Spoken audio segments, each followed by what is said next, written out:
Presenting GeForce GTX 1650. I just ordered this graphics card. I know this is an old graphics card, but I have a Dell Optiplex 9020 system and I wanted to order a graphics card which is compatible with the system. So it has a 75 watt power consumption rating, so it will be compatible with Dell Optiplex because I also tried to upgrade the power supply of Dell Optiplex 9020, but there are proprietary connectors, and I don't want to go into the details, but let's start the unboxing. This costed me 14,700 rupees after a discount.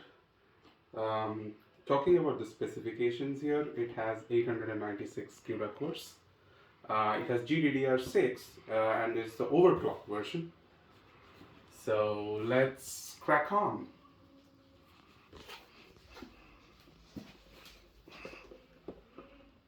Alright, peel this off. Okay, it's a Zotac sticker.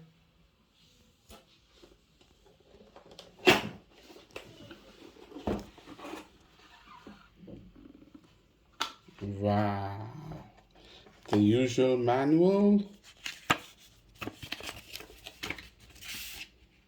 Oh yeah, it's got a good sticker. I was just waiting for the sticker.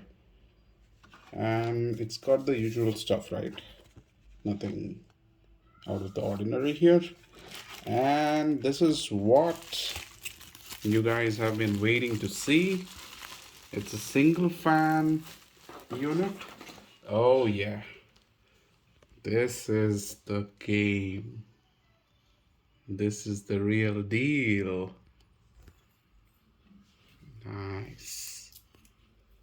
Okay, I'm gonna install it now and we'll make a separate video. We'll benchmark a few things, so stay tuned folks. Thank you.